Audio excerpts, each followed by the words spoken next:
You know your child is struggling. Maybe they're over anxious, maybe they're always really sad, overwhelmed, or acting out in ways that don't feel like them. You want to get them the support they need, but then there's that family chatter. Therapy for what? They're fine. You're overreacting. It's pa los locos or for crazy people. People will think something's wrong with them. Oh, my friends, the stigma around therapy is real, especially in families or in cultures where mental health isn't openly discussed. But here's the thing, prioritizing your child's well being is not up for debate. And that's our question for today.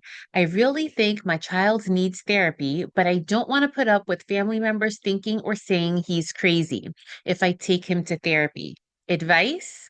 Hi, I'm Vanessa De Jesus Guzman, educator of 18 years, turned licensed therapist specializing in working with kids and with moms. On the Consultant Counselor series, I answer real life parenting questions to help you find your calm in the chaos of parenting and not lose your, well, here we go. So, first, let's get one thing straight. Seeking therapy does not mean that something is wrong with your child. It does mean that you recognize that they need support, just like they would if they had a medical condition. And it does recognize that you don't have all of the answers, and there's experts out there who know what they're doing and who can help. Therapy isn't about fixing a child, it's really about equipping them with the tools they need to manage emotions, process experiences, and building resilience so that they can go through life knowing that they can get through life. But I get it because coming especially from a Latina household, I know opinions can be loud, literally and figuratively. So, how can you approach the situation? First tip, reframe therapy as a life skill and not like a crisis response. Many people think that therapy is only for when things get really bad, but in reality, therapy is a mental wellness checkup, I like to call it. It's a space where people can build emotional intelligence, process feelings, and develop coping skills. Try explaining it like this. Therapy is like tutoring for emotions. It helps kids understand their feelings and they can learn how to handle challenges. And just like when we take kids to the doctor for checkups, therapy is a way to make sure that they're feeling really good emotionally too. The second tip is to set boundaries with families' opinions because your child's well being is not a group discussion or a group decision.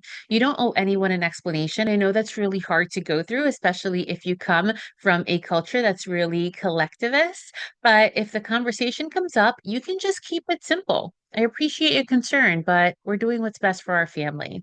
Or we see therapy as a resource, just like seeking any other professional support. Or I'm focusing on what my child needs, not on what others think.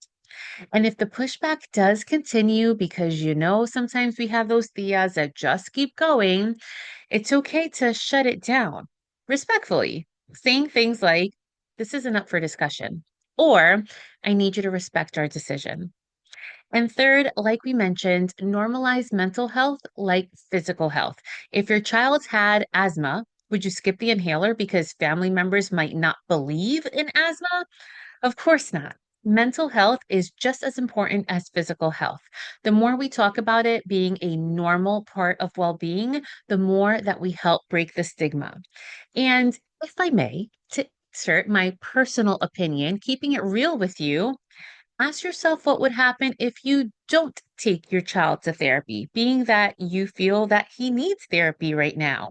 What if, let's say, the anxiety gets worse and it starts impacting his schoolwork or friendships? What if the anger that he's struggling with gets so bad that it's turning into bigger behavioral issues that impacts his confidence? What if the sadness he's feeling now doesn't get looked after and then it turns into something heavier?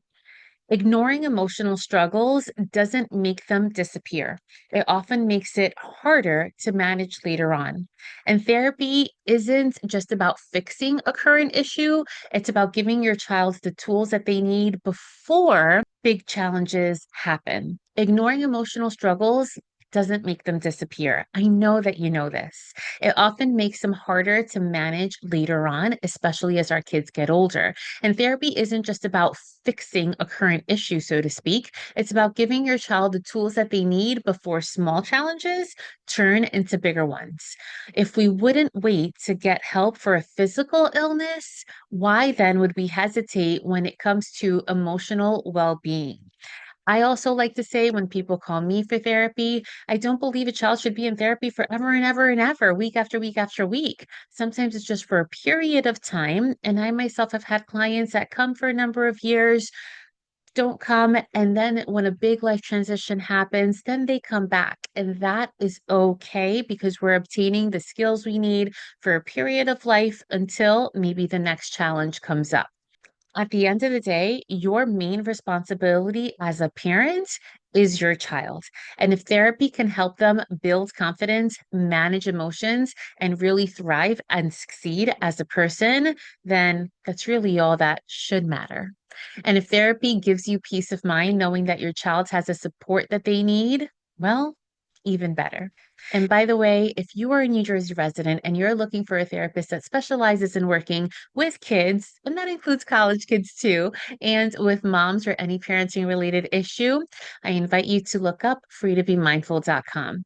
So, my friends, I do hope that this helps.